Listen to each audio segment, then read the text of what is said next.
नमस्कार, जय हिंद साथियों। एक बार फिर से आप सभी का हार्दिक स्वागत है। जैसा कि आप सभी को पता है 12 तारीख के दिन आपका एग्जाम होने वाला है जेल प्रहरी का, और उसी के अंदर एक पोर्शन आपके सिलेबस के अंदर जोड़ा हुआ है जिसका नाम है अर्थशास्त्र राजस्थान, या फिर राजस्थान इकोनॉमिक्स, या फिर राजस्थान इकोनॉमी। उसको आप कुछ भी कह सकते हैं। कहने का मतलब सीधा सा ये है कि आपको बजट और आर्थिक समीक्षा के सीधे सीधे प्रश्न वहां से पूछे जाने वाले हैं। अभी अपन सिलेबस के ऊपर बात कर लेंगे।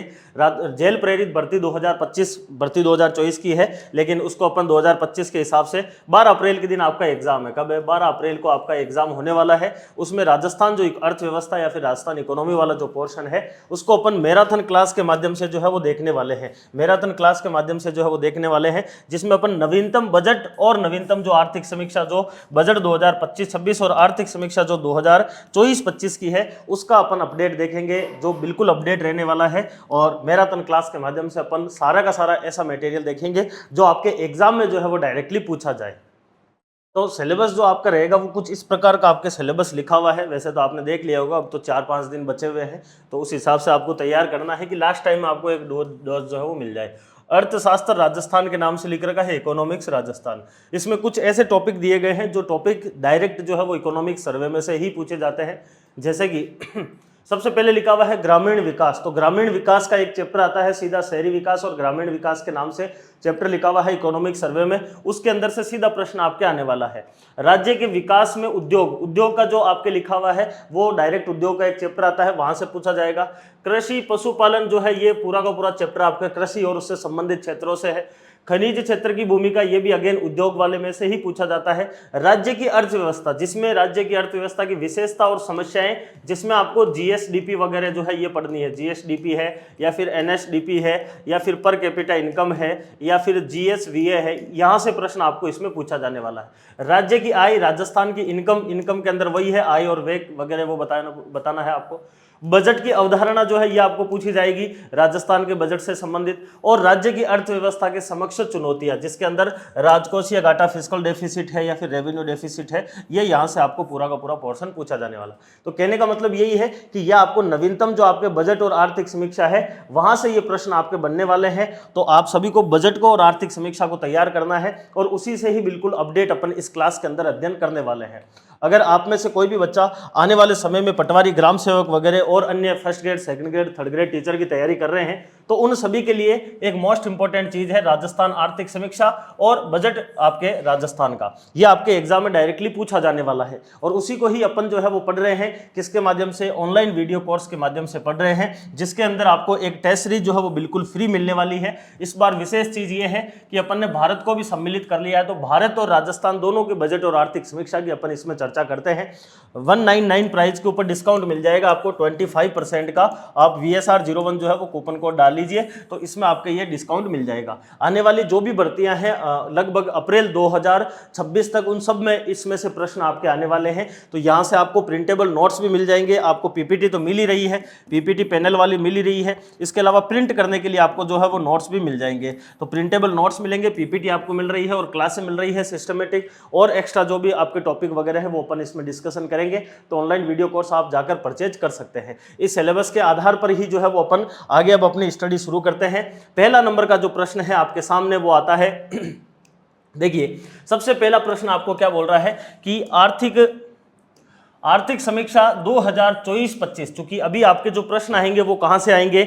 आर्थिक समीक्षा 2024-25 से ही आपको प्रश्न जो है वो पूछे जाने वाले हैं। तो आर्थिक समीक्षा 2024-25 में राजस्थान की अर्थव्यवस्था को 2029 तक कितने बिलियन डॉलर बनाने का लक्ष्य रखा गया है? आपको एक चीज क्लियर कर देता हूं कि बजट जो 2025-26 है उसमें सरकार ने कहा है कि हम 2030 तक हमारे राजस्थान की इकोनॉमी जो है उसको कितना बना देंगे? हम बना देंगे 300 बिलियन डॉलर का। कितना? 350 बिलियन डॉलर का जो है वो हम इसको क्या कर देंगे? हमारे राजस्थान की इकोनॉमी को बना देंगे। ये तो किस में लिखा हुआ है? बजट के अंदर लिखा हुआ है, बजट में लिखा हुआ है, जो कि नवीनतम है। तो इसके आधार पर और एक चीज लिखी हुई है आपके आर्थिक समीक्षा के अंदर, ये केवल वर्ष का थोड़ा सा आगे खेल है जिसको आपको थोड़ा ध्यान रखना है।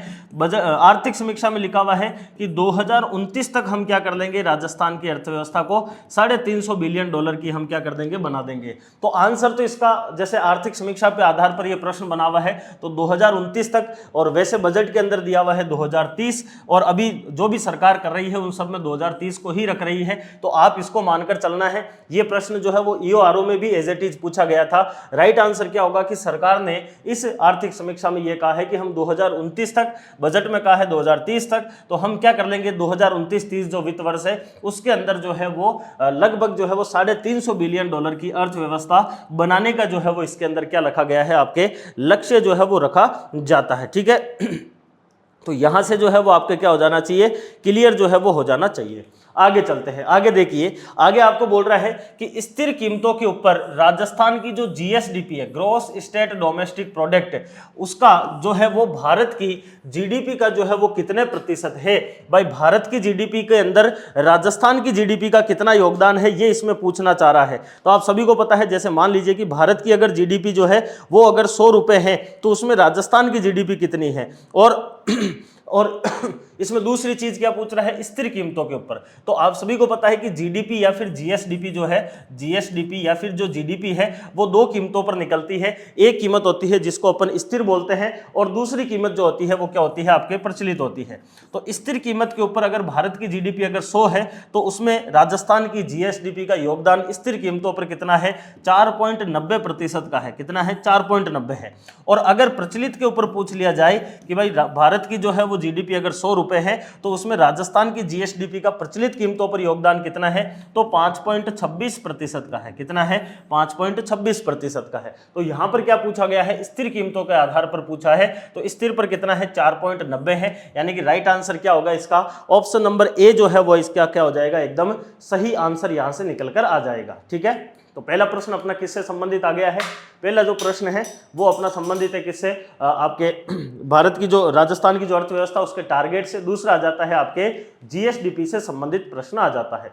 अगला प्रश्न देखिए, वर्ष 2024-25 में राजस्थान का शुद्ध राज्य घरेलू उत्पाद, जिसको कहा जाता है net state domestic product, NSDP के नाम से जाना जाता है, और यह स्थिर कीमतों के ऊपर कितने जो है वो आपके है लाख करोड़ के अंदर आपको दिया हुआ है सारा का सारा मान। 9.06 है, 7.96 है, 8.03 है, या फिर आपका 4 पॉइंट जो है वह 10 करोड़ के आसपास निकल कर आ रहा है, 10 लाख करोड़ के आसपास जो है वो आपको पूछना चाह रहा है।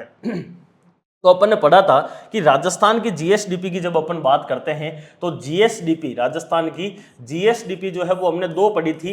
स्थिर कीमतों के ऊपर कितनी थी जीएसडीपी, 9.06 लाख करोड़ थी, और प्रचलित के ऊपर कितनी थी, 17.04 लाख करोड़ थी। ये तो हमारी क्या थी, जीएसडीपी। लेकिन नेट एसडीपी अगर निकालते हैं तो ये कैसे निकलती है, जब अपन जीएसडीपी में से क्या घटा देते हैं, मूल्य ह्रास को अगर घटा देते हैं तो हमें क्या प्राप्त होता है, नेट एसडीपी प्राप्त होता है। तो इसका मतलब इस स्थिर में से कुछ ना कुछ घटाना पड़ेगा और इस प्रचलित में से कुछ ना कुछ घटाना पड़ेगा, तब हमें शुद्ध प्राप्त होगा। तो यहां पर क्या पूछना चाह रहा है ये कि स्थिर कीमतों के ऊपर जो है वो आपको बताना है कि कितनी हमारी जो है वो नेट एसडीपी कितनी है। तो स्थिर कीमतों के ऊपर वो कितनी आती है, तो स्थिर कीमतों पर है आपकी 7.96 लाख करोड़। कितनी है, 7.96। तो अब ये दो हो जाएगी, एक तो हो जाएगी आपके स्थिर कीमतों के ऊपर और एक हो जाएगी आपके प्रचलित कीमतों के ऊपर। तो स्थिर पर तो कितनी है, 7.96 लाख करोड़। ये तो किसके ऊपर है, स्थिर पर। जैसे कि स्थिर के ऊपर जीएसडीपी कितनी है, 9.06 लाख करोड़ है, उसी प्रकार से ये आ जाती है। जबकि प्रचलित के ऊपर अगर अपन जाते हैं तो प्रचलित के ऊपर हमारी जो है वो एसडीपी कितनी हो जाती है प्रचलित के ऊपर जो है वो हमारी एसडीपी कितनी हो जाती है, 17.04 लाख करोड़ हो जाती है। सेम उसी प्रकार से जो है वो हमारे यहाँ पर अगर अपन बात करना चाहें कि जो नेट एसडीपी है वो नेट एसडीपी प्रचलित कीमतों के ऊपर कितनी हो जाएगी, तो प्रचलित पर हो जाती है यह 15.25 लाख करोड़ रुपए। कितनी हो जाएगी, 15.25 लाख करोड़ रुपए जो है वो हमारे यह निकल कर आ जाती है। समझ में आ गया है, यहाँ तक समझ में आ जाना चाहिए चीजें। अगर यहाँ तक समझ में आ गई तो अपन जो है वो आगे बढ़ते हैं थोड़ा सा और। देखिए आगे चलते हैं, अगला प्रश्न है अपना, वर्ष 2024-25 में प्रचलित कीमतों के ऊपर राजस्थान की प्रति व्यक्ति जो आय है वो कितनी है, किसके ऊपर, प्रचलित कीमतों पर। अगेन पर कैपिटा इनकम की बात कर रहा है। प्रति व्यक्ति आय जो है वो क्या होता है, नेट एसडीपी के अंदर जब अपन भाग देते हैं किसका, मध्य वर्षीय जो जनसंख्या है उसका, जब इसका भाग देते हैं तो हमें क्या प्राप्त होता है, प्रति व्यक्ति आय पर कैपिटा इनकम। लेकिन अगर हम नेट एसडीपी एनएसडीपी अगर स्थिर वाली लेंगे तो स्थिर के ऊपर पर कैपिटा इनकम मिलेगा, और अगर हम ये प्रचलित वाली लेंगे तो हमें प्रचलित के ऊपर पर कैपिटा इनकम मिलेगा। तो इस आधार पर जो है वो प्रति व्यक्ति आय जो है वो दो प्रकार की अलग अलग हो सकती है, और उसमें से एक तो कौन सी हो सकती है आपके, एक तो कौन सी हो जाएगी आपके स्थिर मूल्य के ऊपर, और एक कौन सी हो जाएगी आपके प्रचलित मूल्य के ऊपर हो जाएगी। तो स्थिर मूल्य के ऊपर जो प्रति व्यक्ति आय है वो कितनी है, वो है आपके 96,638। कितनी है, 96,638 तो हो जाएगी आपके स्थिर मूल्य के ऊपर। और प्रचलित मूल्य के ऊपर कितनी आती है, 135,053। 135,053, ये क्या हो जाएगी हमारे, जो कि अपन 1 लाख या फिर 35,000 वैसे भी मान सकते हैं। तो हमारे अगर अपन बात करें तो 96 जो है 135 नहीं हो गए, 185,053, तो 1,85,053, ये तो रुपए हमारी क्या है प्रचलित कीमतों के ऊपर हमारी प्रति व्यक्ति आई है, और 96,638 रुपए हमारी क्या है स्थिर कीमतों के ऊपर प्रति व्यक्ति आई है। इसको याद रखना है आपको 185,053 से, और इसको याद रखना है 96,638 से, जो है वो याद रख लीजिए। वैसे याद रख लीजिए, इसको 9 को 2 से गुणा करेंगे तो कितना हो जाएगा, 9 दूनी 18 हो जाएगा। तो वैसे याद रख सकते हैं 9 दूनी 18। तो पहला तो रहेगा 9 से यानी कि 96,638, दूसरा है 9 दूनी 18 यानी कि 18, तो 185,053 जो है वो आगे वाला रहेगा। तो इसमें प्रचलित कीमतों के ऊपर पूछा हुआ है, प्रचलित कीमतों के ऊपर जो है वो 185,053 होना चाहिए। कितना, 185,053 होना चाहिए। ऑप्शन के अंदर है नहीं, ये यहाँ पर 185,053 होना चाहिए। तो आप इसको 185 कर लीजिए। ऑप्शन नंबर बी जो है वो इसका राइट आंसर हो जाएगा। प्रति व्यक्ति आय 96,638 स्थिर के ऊपर है, और 1,85,053 रुपए जो है वो अपने प्रचलित मूल्य के ऊपर जो है वो निकल कर आ जाती है।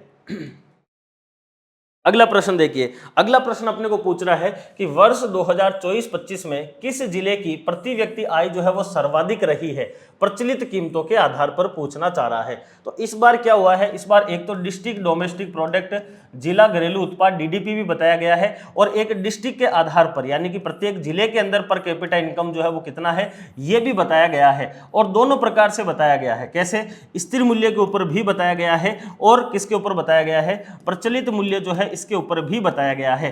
तो राजस्थान के अंदर जो है वो सबसे ज्यादा स्थिर मूल्य के ऊपर कहां पर है, और सबसे ज्यादा प्रचलित मूल्य के ऊपर जो है वो प्रति व्यक्ति आय कहां पर है, चाहे स्थिर मूल्य की बात हो चाहे आपके प्रचलित मूल्य की बात हो। ठीक है, दोनों ही कंडीशन के अंदर अगर आपको पूछे तो स्थिर मूल्य के अंदर भी आपके टॉप पर कौन है, अलवर है, और प्रचलित मूल्य पर भी टॉप पर कौन है, आपके अलवर है।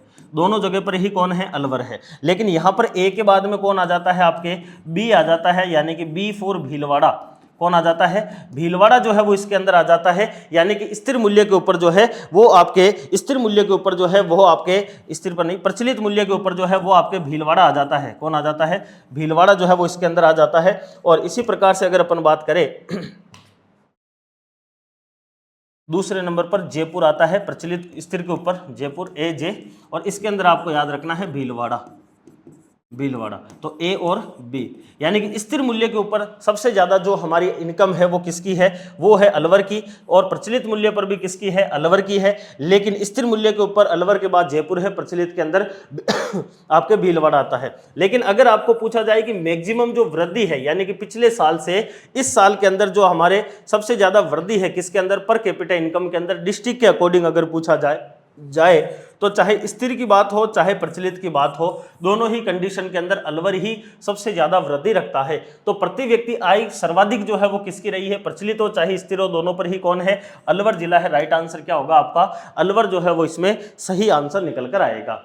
अगला आता है असुमेलित, जो है इनको मिलान करना है, यानी कि इनमें से जो गलत सुमेलित हो रखा है वो आपको बताना है। तो असुमेलित का क्या करना है, आपको मिलान करना है। तो आपको क्या दे रखा है इसके अंदर, आपको इसमें दे रखा है प्रचलित कीमतों के ऊपर, और एक तरफ दे रखा है उपक्षेत्र, दूसरी तरफ दे रखा है आपको योगदान प्रतिशत। ये उपक्षेत्र नहीं होना चाहिए, ये होना चाहिए अर्थव्यवस्था के क्षेत्र, अर्थव्यवस्था के क्षेत्र होना चाहिए इसके अंदर। तो अर्थव्यवस्था के 3 क्षेत्र है, एक है कृषि क्षेत्र, एक है उद्योग, तीसरा है आपका सेवा क्षेत्र। आपको क्या बताना है, प्रचलित कीमतों के ऊपर इनका कितना कितना योगदान है। मैंने आपको शॉर्ट के अंदर बताया था कि आपको याद रखना है कि स्थिर के ऊपर अगर जाएं अपन तो 26, उसके बाद में कितना हो जाता है 28, और उसके बाद में कितना रह जाता है 45।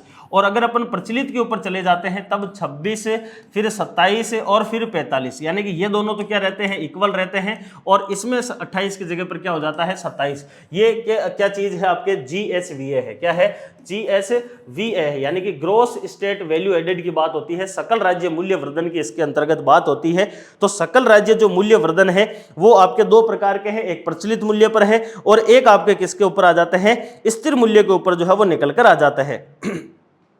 तो स्थिर के यहां पर प्रचलित की बात कर रहा है, तो प्रचलित के आधार पर अब आपको मोटा मोटा पहले तो ये याद होना चाहिए 26, 27 और 45 जो है वो प्रचलित के ऊपर होना चाहिए। तो कृषि के सामने लिखा हुआ है 26, बिल्कुल सही बात है। उद्योग के सामने लिखा हुआ है 27, बिल्कुल सही बात है। सेवा के सामने लिखा हुआ है 45, बिल्कुल सही बात है। मैंने कहा था कि यहां पर 28 याद करना है तो 28 प्लस 11 कर देना है, यानी कि 28.39% होना चाहिए, तो वो यहां पर आना चाहिए। और दूसरे के अंदर मैंने क्या कहा था कि आपको जो है इसके अंदर से जो है वो 11 को क्या कर देना है, घटा देना है। तो 27 में से 11 घटाएंगे तो 27 माइनस 11 16 रह जाता है। तो प्रचलित कीमतों पर 27 पॉइंट कितना होना चाहिए, आपके 16 होना चाहिए। 27.16 है, यानी कि उद्योग वाला एकदम सेम जो है वो मैच कर रहा है। फिर बात आती है किसकी, आपके कृषि की। और कृषि के अंदर मैंने कहा था कि आपको अगर स्थिर वाला याद रखना है तो स्थिर में मैंने बताया था कि 26 दूना 52 प्लस 2 लगभग 52 के आसपास, यानी कि 54 होना चाहिए। ये प्रचलित के ऊपर 94 दिया हुआ है, बिल्कुल ये आपके जो है वो उसके अंदर सही हो जाएगा, क्योंकि उसमें लगभग जो मैंने कहा था कि एक के अंदर से लगभग जो है वो आपके 6 पैसे के आसपास कम है। तो 26.92 जो है ये आपके क्या होना चाहिए, प्रचलित मूल्य के ऊपर होना चाहिए। तो लगभग ये कितना होना चाहिए, ये एग्जैक्ट जो है वो 26.92 है। कितना है, 26.92% है एग्रीकल्चर का प्रचलित मूल्य के ऊपर। यहां पर दिया हुआ है 94, तो इसलिए अपन इसको क्या मान सकते हैं, गलत मान सकते हैं।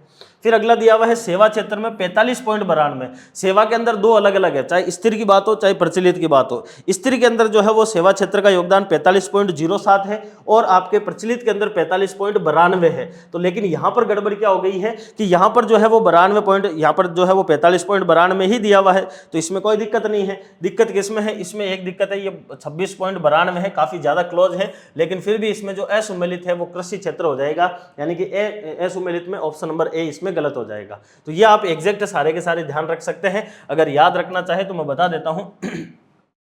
देखिए स्थिर मूल्य यहां पर तो है आपका स्थिर और यहां पर है आपके प्रचलित। तो स्थिर मूल्य के ऊपर एग्रीकल्चर कितना है 26, उद्योग कितना है 28 और सेवा क्षेत्र कितना है 45। प्रचलित मूल्य के ऊपर जो है वो आपके कृषि कितना है 26, उद्योग कितना है 27 और आपके सेवा कितना है 45 है। ये 45.07 होता है, यहाँ पर 28.39 होता है और यहाँ पर 26 पॉइंट कितना हो जाता है, 54 हो जाता है। 26.54, 28.39 और 45.07 यहाँ पर हो जाता है 26.92, 27.16 और 45.92। ये आपके इसके अंतर्गत क्या आता है, निकल कर आता है। तो इस हिसाब से जो आपके गड़बड़ है वो इसमें आपने देख लिए। ये आप जीएसवीए याद रखना है, ये एग्रीकल्चर का है, फिर उद्योग का है और फिर आपका सेवा क्षेत्र का आ जाता है। अगला प्रश्न देखिए, आर्थिक समीक्षा 2024-25 के अनुसार राजकोषीय घाटा जीएसडीपी का कितना प्रतिशत है। इंपॉर्टेंट प्रश्न है बहुत ज्यादा। एक होता है राजकोषीय घाटा और एक होता है आपके राजस्व घाटा। तो दो प्रकार के आपके क्या होते हैं, घाटे होते हैं। तो राजकोषीय घाटा और राजस्व घाटा। राजकोषीय घाटे का मतलब हो जाता है कि ऐसा घाटा जिसमें से कुल आपकी जो व्यय होता है उसमें से कुल आय को घटाना होता है, जिसमें ब्याज से प्राप्त जो आय है उसको शामिल नहीं करते हैं। लेकिन यहां पर जो है वो आपके राजस्व घाटे की बात होती है, उसमें राजस्व व्यय में से राजस्व आय घटाई जाती है, तब आपको क्या प्राप्त होता है, राजस्व जो घाटा है वो प्राप्त होता है। तो यहां पर क्या पूछना चाह रहा है, 2024-25 के अनुसार जो आर्थिक समीक्षा में लिखा हुआ है उसके अनुसार जो है वो राजकोषीय घाटा जो है वो कितना है और राजस्व जो घाटा है वो कितना होना चाहिए या फिर कितना प्रतिशत है। आपको यहां पर दिया हुआ है 2023-24 के आंकड़े दिए हुए हैं, 2024-25 की आर्थिक समीक्षा में 2023-24 के दिए हुए हैं। तो एक तो आता है आपका फिस्कल डेफिसिट और एक आपका क्या आता है, रेवेन्यू डेफिसिट आता है। एफआरबीएम एक्ट में बताया गया है कि फिस्कल डेफिसिट जो है वो 3% या फिर इससे क्या होना चाहिए, कम होना चाहिए, जबकि रेवेन्यू डेफिसिट जो है वो 0% के आसपास होना चाहिए। वर्तमान में राजस्थान का जो फिस्कल डेफिसिट है ये कितना प्रतिशत है, ये है आपका 4.31। कितना है, 4.31% जो है वो हमारा क्या है, रेवेन्यू डेफिसिट जो है वो निकल कर आ रहा है। रेवेन्यू डेफिसिट 4.31% जो है वो आता है, जबकि फिस्कल डेफिसिट जो है ये हमारा कितना है, तो 2.31% जो है वो हमारा क्या है, फिस्कल डेफिसिट है, जो आपको दोनों ही याद रखने हैं स्पेशली। ये आर्थिक समीक्षा 2024-25 में दिए हुए हैं, 2023-24 के आंकड़े जो है वो हमें यहां पर दिए हुए हैं। अगला प्रश्न देखिए, बजट 2000 जो अपना कौन सा है 25-26 का इस बार वाला है, उसके तहत जो है वो राज्य के अंदर जो है वो अनुमानित, राज्य के अंदर जो है वह सकल राज्य घरेलू उत्पाद जो है वो कितना अनुमानित है। जैसे अभी कितना है 17.04 लाख करोड़ है। ये हमारा क्या है, प्रचलित कीमतों के ऊपर हमारा जीएसडीपी है राजस्थान का। ये बोलना चाह रहा है कि ये जो 2025-26 वाला बजट है, इस 2025-26 के बजट के आधार पर जो है वो हमारा जीएसडीपी जो है वो कितना हो जाएगा, सरकार ने कितना अनुमान लगाया है। तो सरकार ने कहा है कि हमारा जो जीएसडीपी है यह 19.89 लाख करोड़ का हो जाएगा 17.04 से बढ़कर। यह अनुमान किस में लगाया गया है, ये बजट में। तो ये प्रश्न जो है वो आपका स्पेशली किसका है, बजट का प्रश्न है, जिसमें 19.89 लाख करोड़ का जो है ये अनुमान लगाया गया है आपके इसके अंतर्गत। अगला प्रश्न देखिए, अब अगले प्रश्न पर अपन चलते हैं। अगला प्रश्न जो है वो हमारे किससे संबंधित, आधारभूत संरचना से संबंधित है। ये इंपॉर्टेंट प्रश्न है, डायरेक्टली आपके एग्जाम में आ सकता है। दिसंबर 2024 तक के आंकड़ों के आधार पर आपको क्या करना है, बताना है कि राजस्थान में ऊर्जा की अधिष्ठापित क्षमता जो है वो कितनी है। अधिष्ठापित क्षमता का मतलब हो गया कि राजस्थान के अंदर एनर्जी जो है वो कितनी वर्तमान समय में उत्पादित होती है, यह आपको इसके अंतर्गत बताना है। तो 2000 आपके दिसंबर 2024 तक जो है वो आपके कितनी एनर्जी जो है वो आपके एक प्रकार से उत्पादित हो रही है वर्तमान में, 24,783 मेगावाट, 26,325 मेगावाट, 23,784 मेगावाट या 27,383 मेगावाट। तो पिछली बार जो है वो लगभग 24,000 के आसपास थी, इस बार 2,000 की उसमें वृद्धि होती है और वर्तमान में 26,325 मेगावाट जो है वो आपके क्या हो रही है, वृद्धि हो रही है किसमें, अधिष्ठापित ऊर्जा के अंदर। याद रखना बहुत जरूरी है, 26 + 5 करते हैं तो कितना होता है आपका 31 + 1 कर लीजिए 32। तो आपको लिख लेना है, बस ये तीनों चीजें लिख लेनी है सीक्वेंस में, यानी कि 26 फिर लिखना है 32 फिर लिखनी है 5। तो 26, 32, 5 जो है वो हमारे क्या है, अधिष्ठापित ऊर्जा का जो है वो उत्पादन है, या फिर अपन कह सकते हैं क्षमता है। वहीं अगर अपन सौर ऊर्जा की बात करें, सौर ऊर्जा की अगर अपन बात करें, सौर ऊर्जा जो है वो कितनी है, तो 5482 कितनी है, 5482 मेगावाट जो है वो हमारे क्या हो रही है, सौर ऊर्जा जो है उस और सौर ऊर्जा की अधिष्ठापित जो क्षमता है वो हमारे इतनी हो चुकी है। वहीं अगर अपन बात करें पवन ऊर्जा की कितनी है, तो पवन ऊर्जा की अधिष्ठापित क्षमता है 14 मेगावाट। ये किसकी है, अपने पवन ऊर्जा की अधिष्ठापित क्षमता है। इंपॉर्टेंट है, सबसे ज्यादा हमारे उत्पादन किससे होता है, तो तापीय ऊर्जा से सबसे ज्यादा होता है। ये प्रश्न डायरेक्टली आपके एग्जाम में पूछे जाने लायक प्रश्न है, इसलिए आप इस प्रश्न को स्पेशली क्या करना है, रट के रखना है, याद करके रखना है। अगला देखिए, आर्थिक समीक्षा 2024-25 के आधार पर दिसंबर 2024 तक कितने गांव के अंदर विद्युतीकरण किया गया है।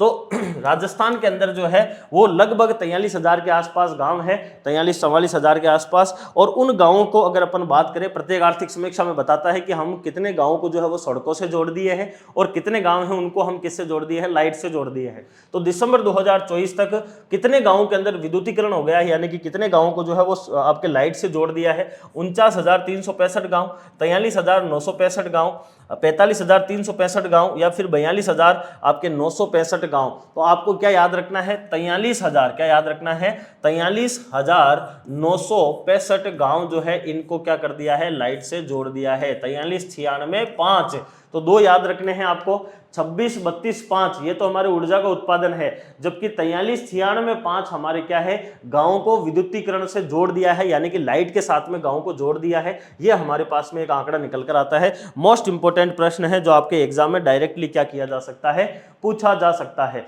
अगला देखिए, अगला प्रश्न अपने को क्या पूछ रहा है, अगला प्रश्न अपने को पूछ रहा है कि आर्थिक समीक्षा 2024-25 के आधार पर वर्तमान में कितने क्षमता के बायोमास संयंत्र सक्रिय रूप से जो है वो स्थापित हो गए हैं। एक और इंपॉर्टेंट प्रश्न है ये, बायोमास, अपन ने सौर ऊर्जा की बात करी, अपन ने पवन ऊर्जा की बात करी है, वर्तमान में जो है वो कितने संयंत्र जो है वो अपने क्या कर रहे हैं, काम कर रहे हैं या फिर स्थापित हो रखे हैं। तो वर्तमान में जो है वो हमारे 8 संयंत्र चल रहे हैं। कितने, 8 संयंत्र जो है वो अपने क्या कर रहे हैं, काम कर रहे हैं। और उन 8 संयंत्र से कितनी विद्युत उत्पादन हो रही है, 105.40 मेगावाट।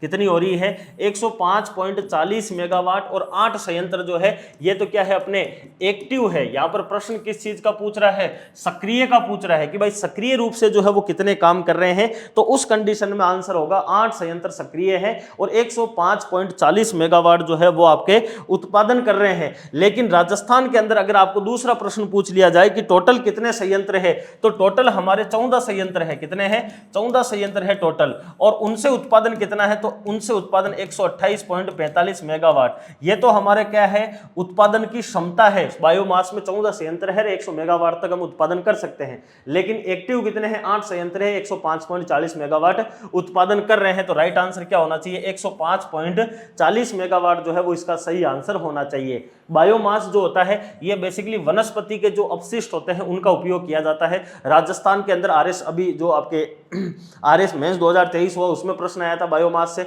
आरएस मेंस 2021 में प्रश्न आया था। 21 में सीधा प्रश्न पूछा गया था कि बायोमास के स्रोत क्या है। तो स्रोत में जैसे कि अपने क्या क्या स्रोत है, जूली फ्लोरा जो हमारे अंग्रेजी बबूल होता है वो इसमें स्रोत है। दूसरा आता है अपना जो इसको क्या बोलते हैं, जो सरसों होता है उस सरसों की तूड़ी आती है। जो आपके ये गन्ना होता है, गन्ने की जो खोई होती है रस निकालने के बाद में वो आता है। चावल जो होता है उसकी भूसी आती है, जो कचरा होता है। ये अपने महत्वपूर्ण जो है वो बायोमास को, जो आपके एक प्रकार से विद्युत है उसको निकालने के लिए जो है वो काम के अंदर आते हैं। ठीक है, अगला प्रश्न देखिए क्या बोल रहा है। अगला प्रश्न बोल रहा है कि राजस्थान का वर्तमान में सड़क घनत्व जो है वो कितना। एक और मोस्ट इंपोर्टेंट प्रश्न है ये प्रश्न मोस्ट इंपोर्टेंट है, डायरेक्टली आपके एग्जाम में पूछे जाने लायक है।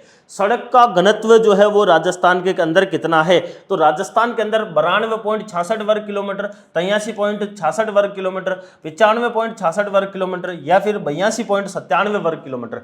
घनत्व की जो इकाई होती है प्रति 100 वर्ग किलोमीटर, ये इसमें गलत लिखा हुआ है, प्रति 100 वर्ग किलोमीटर इसकी यूनिट होती है, प्रति 100 वर्ग किलोमीटर ये यूनिट होती है। ये यूनिट यहां पर थोड़ी गलत लिखी हुई है। प्रति 100 वर्ग किलोमीटर के अंदर जो है वो कितनी आपके सड़क की लंबाई है, वही सड़क का क्या होता है, आपके घनत्व होता है। तो राजस्थान का जो सड़क घनत्व है वो कितना है आपका, वो है वर्तमान समय में कितना, 92.66 वर्ग आपके किलोमीटर प्रति 100 वर्ग किलोमीटर है। 92 पॉइंट कितना है, 92.66 किलोमीटर प्रति 100 वर्ग किलोमीटर। ये वर्तमान में हमारा क्या है, सड़कों का घनत्व है। राजस्थान के अंदर सड़कों का घनत्व है। जबकि सड़कों की लंबाई कितनी है, सड़कों की लंबाई है 317,121। कितनी है, 317,121 किलोमीटर, यानी कि 3,17,121 किलोमीटर राजस्थान के अंदर क्या है वर्तमान में सड़क की लंबाई है। ये नवीनतम आंकड़े हैं आर्थिक समीक्षा वाले, जो आपके एग्जाम में डायरेक्टली पूछे जाएंगे।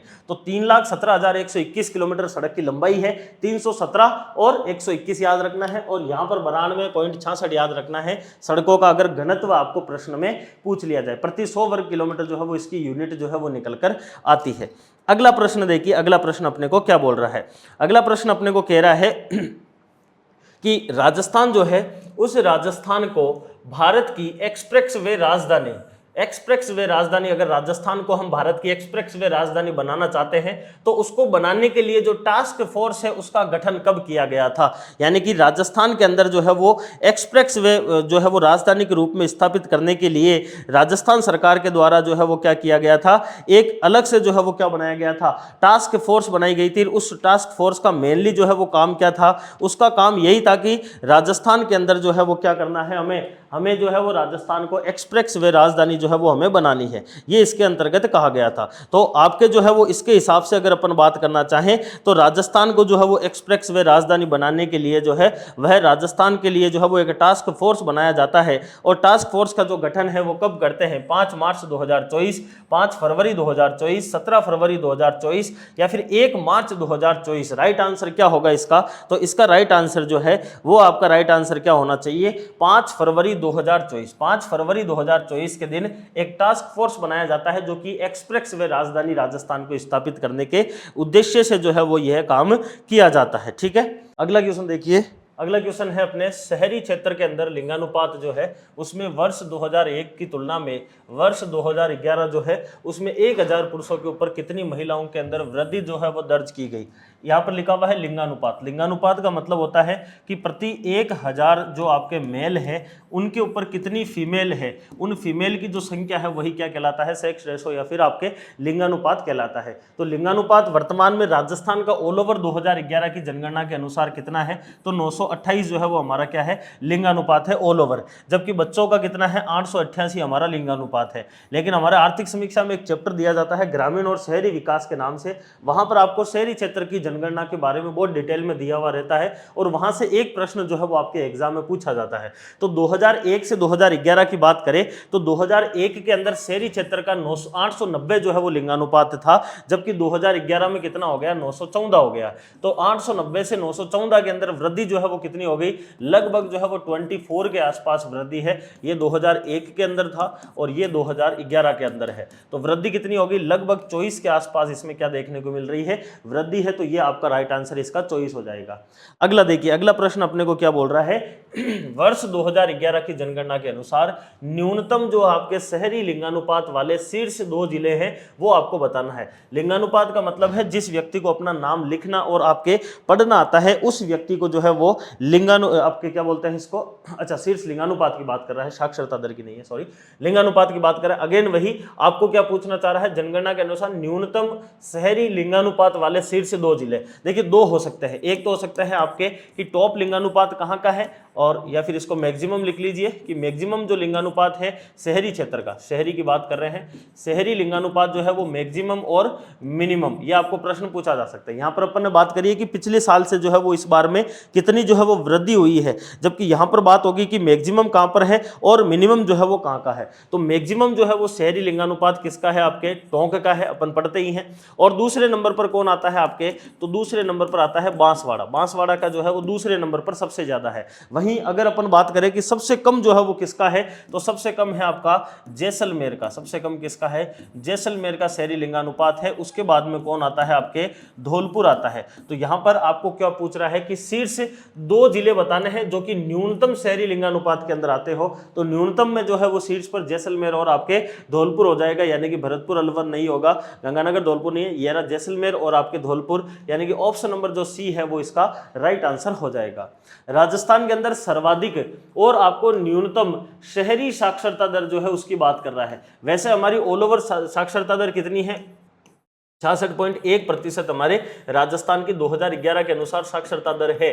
जिस व्यक्ति को लिखना और पढ़ना आता है अपना नाम, वो व्यक्ति साक्षर कहलाता है। लेकिन यहाँ पर किस चीज की बात कर रहा है, शहरी क्षेत्र की जो है वो साक्षरता की बात कर रहा है। और शहरी क्षेत्र की अगर अपन साक्षरता की बात करें तो अगेन शहरी क्षेत्र के अंदर मैक्सिमम और मिनिमम जो है वो साक्षर कौन है, शहरी क्षेत्र के अंदर मैक्सिमम जो शहरी साक्षर लोग हैं वो कहाँ पर मिलते हैं और मिनिमम कहाँ पर मिलते हैं। तो सबसे ज़्यादा जो शहरी साक्षर मिलते हैं वो उदयपुर में मिलते हैं, और उसके बाद में शहरी क्षेत्र कहाँ पर मिलते हैं, आपके बांसवाड़ा के अंदर जो है वो क्या मिलते हैं, आपके साक्षर मिलते हैं। जबकि सबसे कम जो है वो कहाँ पर मिलते हैं, नागौर के अंदर शहरी क्षेत्र के सबसे कम साक्षर है। और दूसरे नंबर पर वो है जिसको आप जानते हैं बहुत अच्छे से, और जालोर, जो कि आपके ऑल ओवर के अंदर भी सबसे कम साक्षरता दर के अंदर आता है। यहां पर क्या पूछ रहा है, सर्वाधिक और न्यूनतम। तो सबसे ज्यादा उदयपुर है, न्यूनतम जो है वो नागौर है। तो उदयपुर और नागौर ऑप्शन नंबर ए इसका क्या हो जाएगा, राइट आंसर हो जाएगा।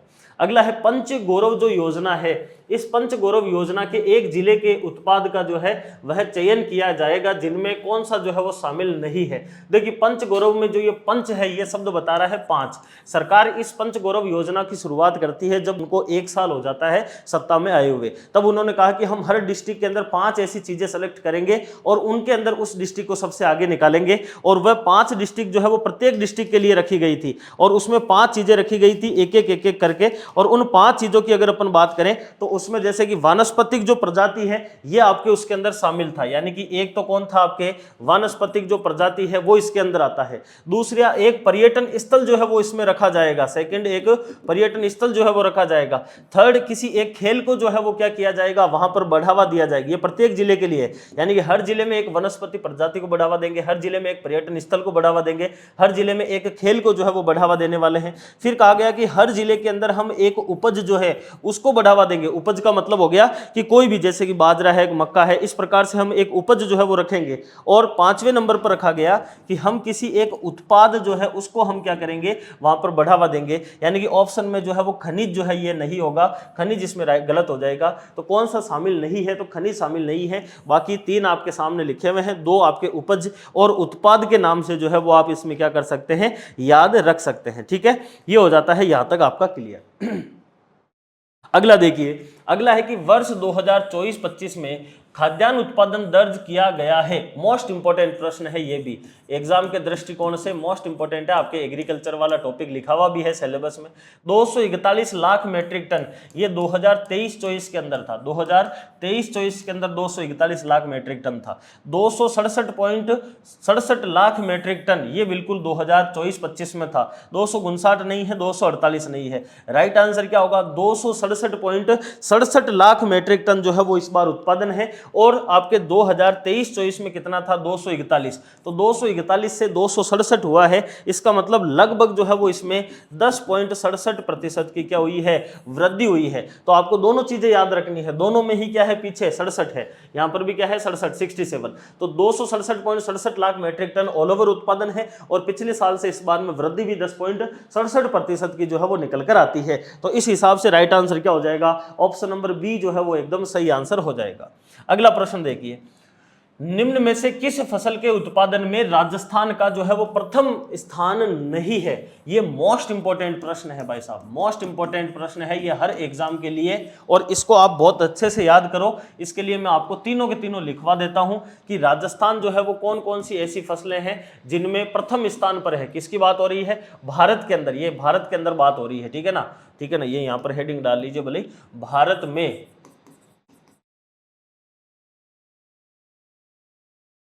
आप लिख लीजिए भले, भारत में राजस्थान का स्थान, भारत में राजस्थान का स्थान, ये हेडिंग डाल के लिखना है बहुत बढ़िया से कि भाई प्रथम स्थान पर राजस्थान किस किस में है, द्वितीय स्थान पर जो है वो राजस्थान कौन सी फसलों में है, और तृतीय स्थान पर राजस्थान कौन सी फसलों में। ये प्रश्न आपके एग्जाम में 101% जो है वो पूछा जाने की संभावना है।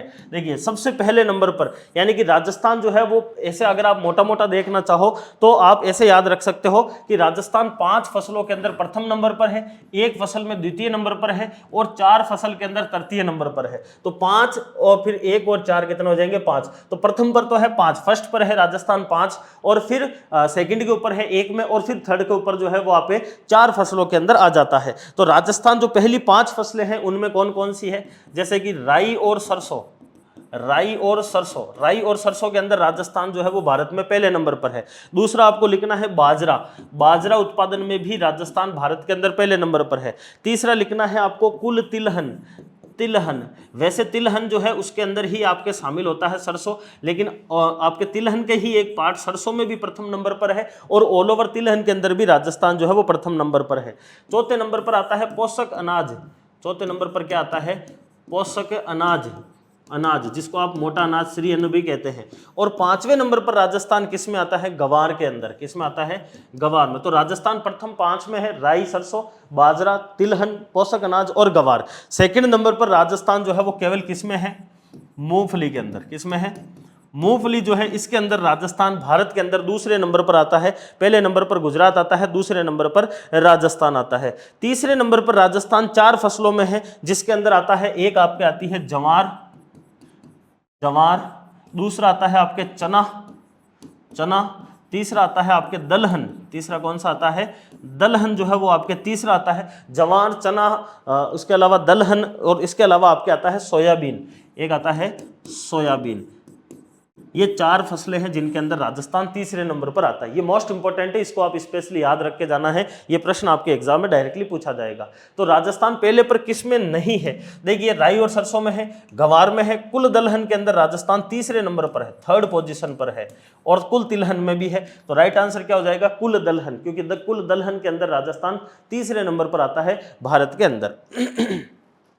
ठीक है, अगला प्रश्न देखिए, अगला प्रश्न अपने को क्या बोल रहा है दिसंबर 2024 तक राजस्थान के अंदर कुल डेयरी सहकारी समितियों की संख्या जो है वो कितनी है। अगर सहकारी तक आपके टॉपिक है तो यहां से ये वाला प्रश्न जो है वो आपके पूछा जाने वाला है। ठीक है, तो इसमें देखिए 18,304 है, 19,304 है, 19,000 आपके 504 है या 16,704 है। तो राइट आंसर जो है वो क्या होगा, 19,504 जो है वो हमारे क्या है, डेयरी सहकारी समितियां है, डेयरी सहकारी समितियां। जबकि एक और प्रश्न पूछा जाता है जिला दुग्ध उत्पादन, एक पूछा जाता है आपके जिला स्तर के ऊपर जो दुग्ध उत्पादन, जिला दुग्ध उत्पादन समिति पूछा जाता है, तो वो आपको याद रखना है कि वो समितियां कितनी हैं, तो वो है टोटल आपके 24 चॉइस जो है वो जिला दुग्ध उत्पादन समितियां हैं। जबकि सहकारी जो आपके समितियां हैं वो आपके कितनी है, 19,500 आपके 4 है। और ये उत्पादन समितियां भी कहते हैं इसको, कई जगह पर जो है वो संघ लिखा हुआ भी मिलता है।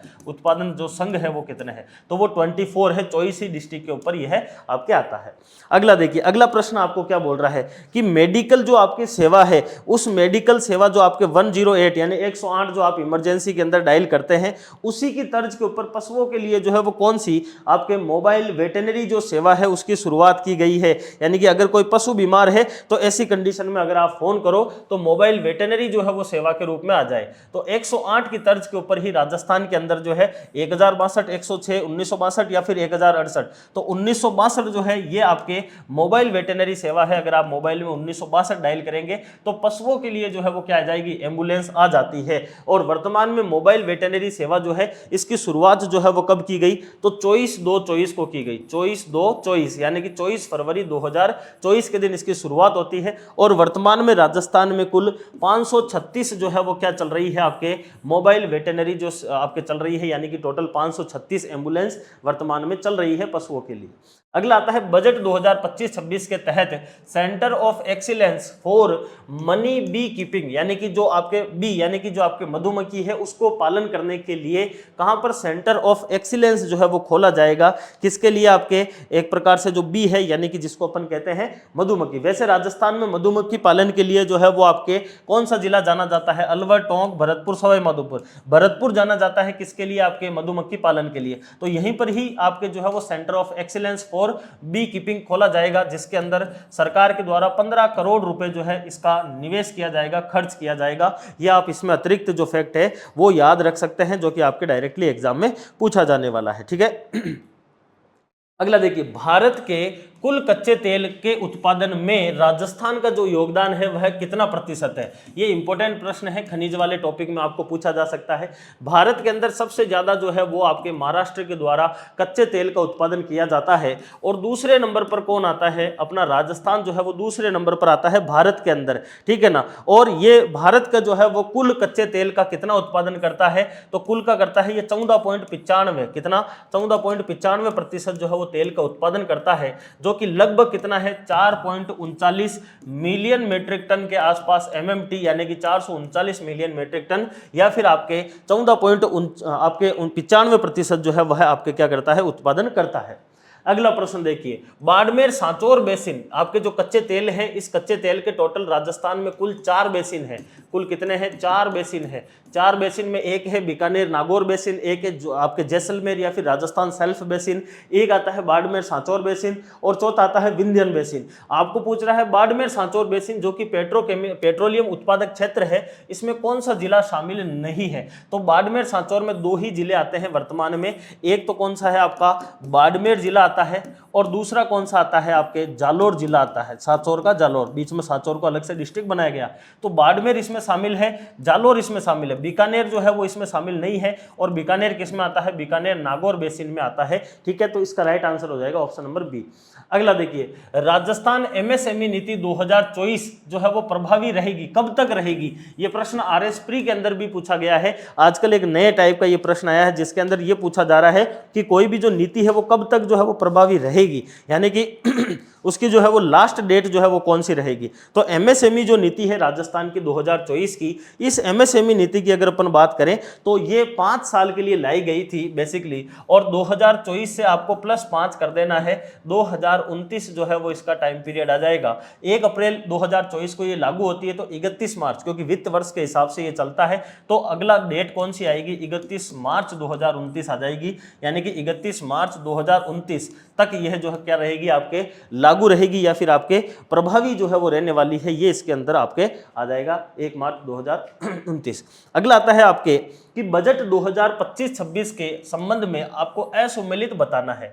जैसे कि ये टॉय टॉय 2 बार हो गया है। टॉय पार्क जो है वो कोटा में खोला जाएगा क्या, बिल्कुल जो है वो बजट में कहा गया है कि टॉय पार्क हम कहां पर खोलेंगे, कोटा में खोलेंगे। फिर कहा गया स्टोन पार्क जो है वो निम्बाहेड़ा चित्तौड़गढ़ में खोलेंगे क्या, बिल्कुल जो है वो चित्तौड़गढ़ के निम्बाहेड़ा के अंदर ये वाला जो है वो आपके खोला जाएगा। फिर है सिरेमिक पार्क खारा बीकानेर में खोला जाएगा क्या, खारा बीकानेर में पहले से ही सिरेमिक पार्क है, ये तो जो है वो अब नया खोला जाएगा। कहां पर खोला जाएगा, ये खोला जाएगा आपके सोनियाना में। कहां पर, सोनियाना में खोला जाएगा। सोनियाना कहां पर पड़ता है, वही चित्तौड़गढ़ में पड़ता है, यहां पर खोला जाएगा सोनियाना में। खारा बीकानेर में पहले से ही जो है वो आपके सिरेमिक पार्क खुला हुआ है। तो राइट आंसर तो ये हो गया असुमेलित। और block printing zone Sanganer Jaipur में, बिल्कुल सांगानेर जो है ब्लॉक प्रिंटिंग के लिए पूरे विश्व के अंदर प्रसिद्ध है, तो राइट आंसर यही हो जाएगा। इसका ऑप्शन नंबर सी जो है वो क्या हो जाएगा, एकदम सही हो जाएगा। अगला देखिए, बजट 2025-26 के तहत इंस्टीट्यूट ऑफ माइन यानी कि खान के लिए जो है वो एक इंस्टीट्यूट खोला जाएगा की स्थापना किस जिले में किया जाना जो है वो आपके प्रस्तावित है। बजट 2025 में ही सरकार के द्वारा जो है वो एक centre of excellence for mines and minerals, mines and minerals के लिए सेंटर ऑफ एक्सीलेंस जयपुर में खोलने की बात की गई थी, और उसी के तहत जो है वो इंस्टीट्यूट ऑफ माइंस की जो है वो स्थापना की बात उदयपुर में की गई कि हम उदयपुर के अंदर अलग से ही क्या खोलेंगे, centre of excellence institute of mines खोलेंगे, जो कि centre of excellence for mines and minerals के जो जयपुर में स्थापित होने वाला है उसी के अंतर्गत ये काम करेगा। उसके अंदर 60 करोड़ का जो है वो इसके अंदर ये बजट भी जो है वो रखा गया था। अगला देखिए, 25वां आईफा अवार्ड समारोह इंपॉर्टेंट है, मोस्ट इंपॉर्टेंट, इकोनॉमिक सर्वे में दिया हुआ है इसलिए इंपॉर्टेंट है। 25वां जो आईफा अवार्ड समारोह है इसका आयोजन किस जिले में जो है वो किया जाना प्रस्तावित है। आपको 3 चीजें याद रखनी है, एक तो ये 25वां अवार्ड है आईफा, दूसरा ये कहां पर होने वाला है, जयपुर के अंदर ये होने वाला है, सॉरी हो गया है, होने वाला तो क्या है, और तीसरा इसको ध्यान रखना है, आर्थिक समीक्षा में 7 और 8 तारीख दे रखी है, बजट के अंदर 8 और 9 तारीख बताई है, तो अपन मैं आर्थिक समीक्षा के हिसाब से 7 और 8 मार्च ही आपको बता देता हूं। 7 और 8 मार्च 2025 ये तारीख याद रखनी है, लेकिन ये हुआ कब था, तो ये एग्जैक्ट डेट जो है वो 8 और 9 मार्च थी, इसलिए 8-9 मार्च को हुआ, जयपुर में हुआ, और 25वां संस्करण था। मोस्ट इंपॉर्टेंट प्रश्न है, 25वां आईफा जो है वो जयपुर के अंदर होता है, इकोनॉमिक सर्वे के अंदर अपने को ये जानकारी दे रखी है। अगला आता है राजस्थान डोमेस्टिक ट्रेवल मार्ट का आयोजन जो है वो कब किया गया। राजस्थान डोमेस्टिक ट्रेवल मार्ट जो है इसका आयोजन कहां पर होता है, पहली चीज तो जयपुर के अंदर इसका आयोजन किया जाता है, और जो है वो कब किया जाता है, तो 13 से 15 सितंबर 2024 के दिन इसका क्या होता है, आयोजन होता है। 13 से 15 सितंबर 2024 को आयोजन होता है। कहां पर होता है, आपके जयपुर के अंदर जो है वो इसका आयोजन किया जाता है। अगला प्रश्न देखिए, आर्थिक समीक्षा 2024-25 में उल्लेखित छनेरी पनेरी देवालय, छनेरी पनेरी जो आपके देवालय है इसका संरक्षण किया जाएगा, ये कहां पर स्थित है, तो छनेरी पनेरी देवालय कहां पर स्थित है, उदयपुर में है, भीलवाड़ा में है, झालावाड़ है या फिर राजसमंद है, तो झालावाड़ के अंदर आपके स्थित है छनेरी पनेरी देवालय, जहां पर क्या किया जाएगा, इसका संरक्षण किया जाने वाला है। ये इंपॉर्टेंट प्रश्न है, ये कुछ ऐसे कल्चर के प्रश्न है जो आपके इकोनॉमिक सर्वे में दिए हुए हैं, जो आपके डायरेक्टली पूछे जाने की संभावना है। अगला प्रश्न देखिए, अगला प्रश्न है बजट 2025-26 के तहत हड़बुजी का पेनोरमा जो है, हड़बुजी की पेनोरमा कहां पर लगाई जाएगी, कहां पर स्थापित की जाएगी, तो हड़बुजी का संबंध जो है वो किससे आता है, आपके जोधपुर, जो कि पहले फलोदी डिस्ट्रिक्ट जो है वो आपके अब बना है, पहले जोधपुर में ही था, तो फलोदी डिस्ट्रिक्ट का जो है वो एक हिस्सा है, कौन सा, बेंगठी, बेंगठी के अंदर जो है वो आपके क्या किया जाएगा, हड़बुजी का पेनोरमा बनाया जाएगा, जो कि संबंधित किससे है, आपके फलोदी से है, तो बेंगठी जो है वो इसका राइट आंसर हो जाएगा। ठीक है, अगला प्रश्न देखिए, अगला प्रश्न क्या बोल रहा है, अगला प्रश्न अपने को बोल रहा है कि राजस्थान जो है वो राजस्थान एसडीजी स्टेट्स रिपोर्ट, जो आपके राजस्थान सरकार के जो आयोजना विभाग है उसके द्वारा एसडीजी राजस्थान इंडेक्स जारी किया जाता है, और उसमें राजस्थान का कौन सा जिला जो है वह क्रमशः शीर्ष स्थान पर और निचले स्थान पर रहा है, तो 33 जिलों के लिए यह जारी हुआ है सूचकांक, जिसमें फर्स्ट पर कौन रहा है, आपका झुंझुनू रहा है, कौन है, झुंझुनू जो है वो आपके फर्स्ट नंबर पर रहा है, और 33वें नंबर पर जो है 33rd थर्ड के ऊपर लास्ट में जो रहा है वो कौन रहा है, जैसलमेर रहा है, जैसलमेर, जैसलमेर, ठीक है। तो झुंझुनू, झुंझुनू के बाद में नागौर है, फिर सिक्कर है टॉप के अंदर तो, और लास्ट के अंदर बॉटम के अंदर जैसलमेर है। तो सबसे ऊपर कौन रहा है शीर्ष के ऊपर, तो झुंझुनू है, झुंझुनू है, और लास्ट में कौन है आपका, जैसलमेर है। ऑप्शन नंबर डी जो है वो इसका राइट आंसर हो जाएगा। एसडीजी कौन सा वाले क्रम का है ये, तो ये राजस्थान सरकार के आयोजना विभाग का एसडीजी 5 है ये, यानी कि 5वें नंबर का 5वें क्रम का जो है वो क्या आ जाता है, ये आ जाता है। अगला देखिए, राज्य स्तर के ऊपर एसडीजी क्रियान्वयन जो समिति होती है, इस एसडीजी को एग्जीक्यूट करने के लिए समिति बनाई जाती है, जिसमें स्टेट लेवल के ऊपर जो है वो कौन होता है, स्टेट लेवल के ऊपर जो है वो कौन होता है, स्टेट लेवल के ऊपर आपके मुख्य सचिव इसके अध्यक्ष होते हैं। और डिस्ट्रिक्ट लेवल पर कौन होता है, अगर यहाँ पर राज्य की जगह पर जिला स्तर लिखा हुआ रहता तो कौन हो जाता, डिस्ट्रिक्ट कलेक्टर या फिर डिस्ट्रिक्ट मजिस्ट्रेट जो है वो हो जाता है, यानी कि जिला कलेक्टर जो है वो इसका क्या हो जाता है, आपके अध्यक्ष हो जाता है डिस्ट्रिक्ट लेवल पर। राज्य स्तर के ऊपर कौन है, मुख्य सचिव जो है वो इसका क्या आता है, आपके अध्यक्ष जो है वो निकल कर आता है। अगला प्रश्न देखिए, अगला प्रश्न क्या बोल रहा है, राजस्थान एकीकृत स्वच्छ ऊर्जा नीति 2024 कब तक प्रभावी रहेगी। मोस्ट इंपोर्टेंट प्रश्न है, ऐसे प्रश्न पूछे जाएंगे। देखिए नीति कब की है, 2024 की जो है वो आपकी नीति है, और नीति 2024 की है। सामान्यतः नीतियां कितने वर्ष की आती है, 5 वर्ष की। अगेन इसमें भी 5 ऐड करोगे तो 2029 आ जाएगा। नीति लागू हमेशा 1 अप्रैल को होती है, खत्म 31 मार्च को होती है। तो 2029 का आपको क्या ढूंढना है, 2029, इसमें तो ऑप्शन से ही डायरेक्ट मिल गया है इसमें। तो 29 मार्च 2029 को ये क्या हो जाएगी, खत्म हो जाएगी। तो 31 मार्च नहीं है इसमें, 29 मार्च है, लेकिन 2029 है, इसलिए थोड़ा सा इजी हो जाता है कि 29 मार्च 2029 तक ये चलने वाली है। तो 29/3/29 याद रख लीजिए, 29/3/29 ये इस आपके टाइम पीरियड रहेगा किसका, एकीकृत स्वच्छ ऊर्जा जो आपकी नीति है 2024। अगला प्रश्न देखिए, अगला प्रश्न अपने को क्या बोल रहा है बजट 2025 के अंदर centre of excellence for climate change, climate change के लिए एक सेंटर ऑफ एक्सीलेंस बनाया जाने वाला है, और उसके लिए कितनी राशि जो है वो आवंटित की गई है, 100 करोड़ है, 150 है, 250 है या फिर 200 करोड़ है। बजट का प्रश्न है, क्लाइमेट चेंज को लेकर सरकार काफी ज्यादा जो है वो एक्टिव रहती है, इस वजह से याद रखना है 150 करोड़ जो है इसका इसमें क्या रखा गया है, बजट आवंटन किया गया है सेंटर फॉर एक्सीलेंस, जिसके अंदर एक्सीलेंस यानी कि एक आपके कह सकते हैं कि प्रशिक्षण केंद्र के रूप में खोला जाएगा, जो कि क्या किया जाएगा, लोगों के क्लाइमेट के बारे में जानकारी दी जाएगी। अगला आता है बजट 2025-26 के अंदर घड़ियाल रियरिंग जो आपके सेंटर है वो कहां पर स्थापित किया जाने वाला है, पालीघाट, सवाई माधोपुर, सांगोद कोटा में, रामगढ़ जयपुर के अंदर है, गोरमघाट राजसमंद में। तो इसका राइट आंसर होगा आपके पालीघाट, जो कि सवाई माधोपुर के पास में है पालीघाट, वहां पर जो है वो क्या खोला जाएगा, आपके घड़ियाल के लिए जो है वो आपके रियरिंग सेंटर जो है वो खोला जाएगा। इंपॉर्टेंट प्रश्न है, पूछा जा सकता है। अगला है ग्रीन बजट 2025-26, राजस्थान का पहला ग्रीन बजट जो है वो 2025-26 वाला ये है, जिसमें हरित अरावली विकास परियोजना, अरावली को वापस हरा करने के लिए एक योजना शुरू की गई है, हरित अरावली विकास योजना, जिसकी घोषणा की गई है। इसके लिए प्रस्तावित बजट जो है वो कितना है, 200 करोड़ का है, 250 का है, 100 का है या फिर 300 का है। तो 250 करोड़ रुपए का बजट जो है वो इसके अंदर अरावली को क्या किया जाएगा, हरा भरा किया जाएगा, अरावली को वापस चमकाया जाएगा। 1990 के दशक के अंदर एक बार चलाई गई थी योजना, अब वापस जो है वो शुरू की गई है। अगला देखिए, मुख्यमंत्री निशुल्क फैब्रिक वितरण योजना, फैब्रिक का मतलब है कि कपड़े जो है वो निशुल्क में दिए जाएंगे। किसको दिए जाएंगे, कक्षा 1 से लेकर कक्षा 8 तक जो बच्चा पढ़ रहा है सरकारी स्कूल में, उसको जो है वो सरकार के द्वारा बजट 2023-24 के अंदर ये घोषणा होती है कि हम 2 सेट यानी कि दो कपड़े की जोड़ी जो है वो हम देंगे, और उसके अलावा बच्चे को वो कपड़े सिलने के लिए जो है वो हम 200 रुपए जो है वो अलग से सिलाई के देंगे। तो उसके तहत राज्य सरकार विद्यार्थियों को कितने रुपए सिलाई के लिए जो है वो दे रही है, तो 200 रुपए इसका राइट आंसर हो जाएगा, 200 रुपए सिलाई के लिए दिए जा रहे हैं। ठीक है, आगे देखिए, अगला आता है STARS, स्टार्स जो परियोजना है वो किस अंतरराष्ट्रीय संस्था के सहयोग से जो है वो संचालित की जा रही है। तो स्टार्स जो आपके परियोजना है, पहली चीज तो ये परियोजना किसकी है, केंद्र सरकार की है, केंद्र सरकार की। और इसमें सहयोग कौन कर रहा है केंद्र को, तो केंद्र सरकार को इसमें सहयोग कर रहा है विश्व बैंक। कौन कर रहा है, विश्व बैंक जो है वो इसमें केंद्र सरकार को क्या कर रहा है, सहयोग कर रहा है। और ये आपके स्टार्स परियोजना आती है जो कि विश्व बैंक के सहयोग से चल रही है।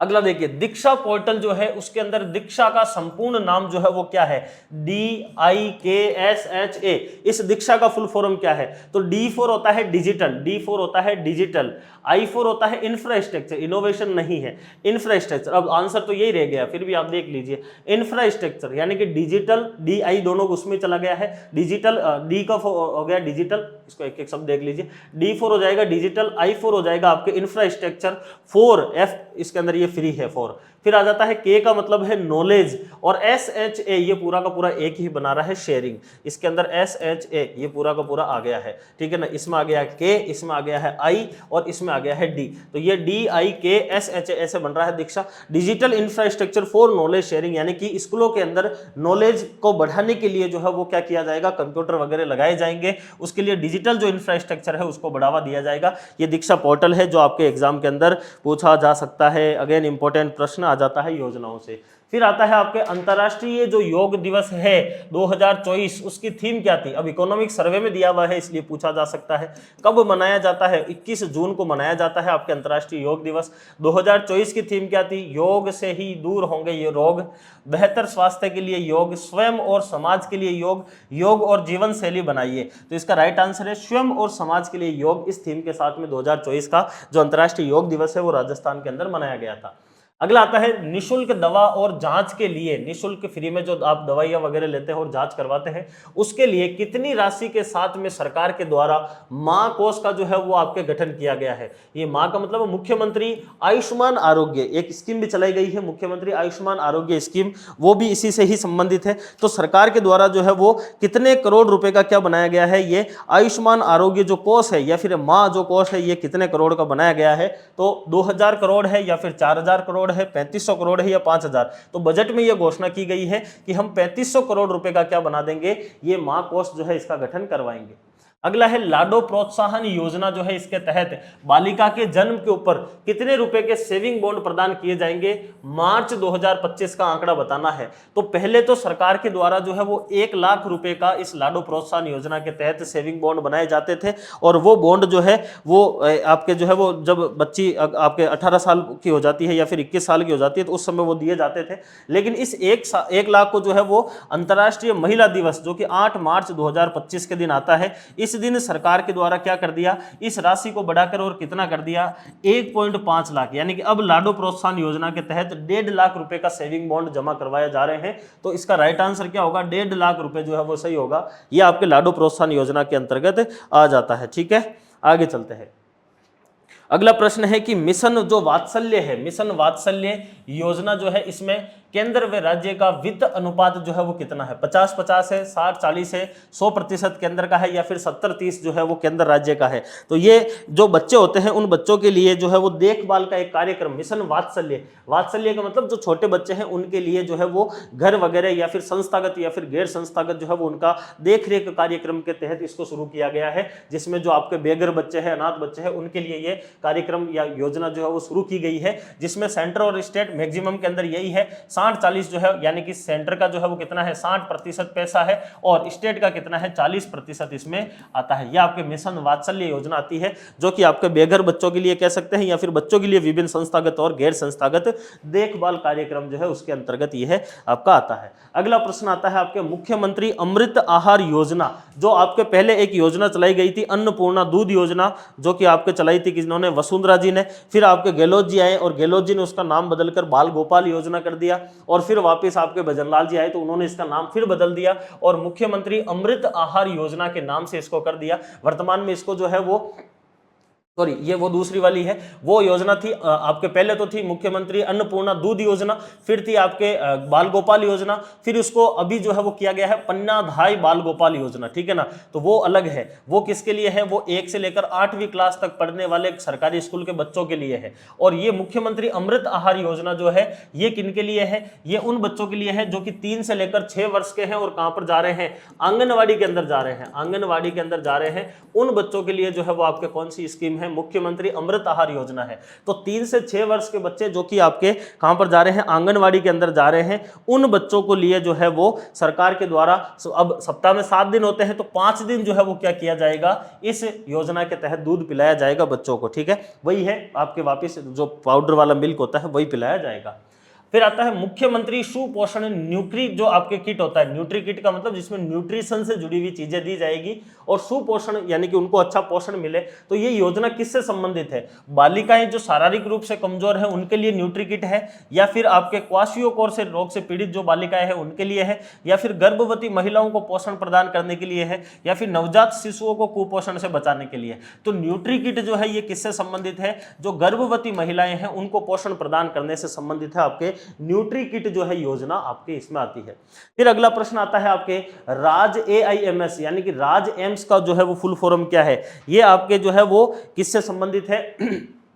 ये आपके जो है वो किससे संबंधित है? ये राजस्थान के अंदर जो ई गवर्नेंस या गुड गवर्नेंस है, सुशासन है, उससे से संबंधित है।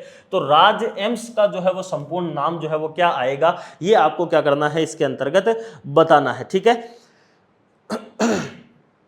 तो देखिए राजस्थान एग्रीकल्चर, राजस्थान एजेंसी नहीं है, राजस्थान एग्रीकल्चर से ये जुड़ा हुआ है। तो एग्रीकल्चर तक तो ये तीनों ठीक है। राजस्थान एग्रीकल्चर, फिर आता है आपका information, Rajasthan agriculture investment, infrastructure नहीं होगा, इंफॉर्मेशन सही बात है, और एंड मैनेजमेंट सिस्टम। तो ये तो इसमें फिर यही बचा है, यानी कि राजस्थान इसके अंदर RAJ के अंदर तो बनता है आपके राज, ये राज से राजस्थान बन जाएगा। फिर A4 होता है एग्रीकल्चर, I4 होता है इंफॉर्मेशन, ठीक है, M4 होता है मैनेजमेंट और S4 होता है सिस्टम। तो एम्स ये इस प्रकार से बनेगा। तो Rajasthan agriculture information and management system, that is Rajasthan AIIMS. Important है, सुशासन वाले चैप्टर से ये क्वेश्चन आपके बना हुआ है और संभवतः आपके एग्जाम के अंदर भी क्या हो सकता है, पूछा जा सकता है। अगला प्रश्न देखिए, बजट 2025-26 के तहत घोषित स्मार्ट जो पुलिसिंग है उसके अंदर आर का जो है वो मतलब क्या है? देखिए इसके अंदर SMART, ये इस प्रकार से स्मार्ट जो है वो आपके पुलिसिंग बनाई गई है। S4 होता है आपके स्ट्रेटेजिक, S4 क्या होता है आपका? स्ट्रेटेजिक यानी कि रणनीतिक, स्ट्रेटेजिक भी कह सकते हैं या फिर रणनीतिक कह सकते हैं। M4 जो है वो क्या होता है आपका? M4 होता है आपका मेटिक्यूलस। A4 होता है आपका एडेप्टेबल यानी कि जो एडेप्ट कर ले हर चीज को। R4 होता है रिलायबल जो है वो आपके इसका हो जाएगा एडेप्टेबल, और इसका क्या हो जाएगा? R4 जो है वो क्या हो जाएगा आपका?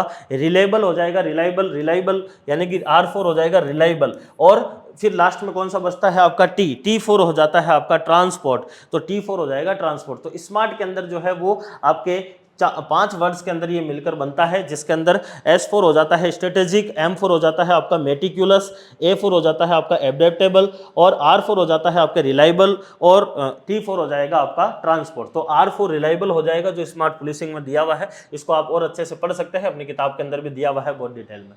फिर अगला आता है आपका बजट 2025-26 के तहत प्रत्येक विधानसभा में MLA जो लेड है आपके member of legislative assembly local area development जो योजना चलती है, जिसके तहत 5 करोड़ रुपए एक साल के एक MLA को मिलते हैं। उसके तहत कितने रुपए विधायक को जो है वो जन सुनवाई केंद्र जो है वो उनकी स्थापना की जाएगी।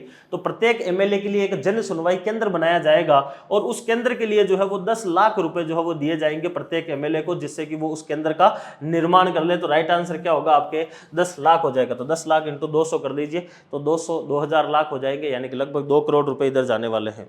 ठीक है, ये हो जाता है आपका जो भी आपके जेल प्रेरी के अंदर राजस्थान इकोनॉमी के इंपॉर्टेंट प्रश्न है वो हो ही गया। ये कोर्स आप ले लीजिए अगर आगे पढ़ना है, और ये आपका सिलेबस है जिसका अपन अध्ययन करा है, और राजस्थान इकोनॉमी, राजस्थान अर्थव्यवस्था मैराथन क्लास आप ले लीजिए। और इंपॉर्टेंट ये प्रश्न है, इनमें से डायरेक्ट आपके संभवतः अगर आपके एग्जाम में 5 प्रश्न आएंगे तो 3-4 प्रश्न जो है वो इस क्लास में से आराम से आपको मिल जाएंगे। तो फिलहाल इस क्लास को इतना ही रखते हैं, अगली क्लासों में फिर से मिलते रहेंगे। तब तक के लिए धन्यवाद, take care, all the best.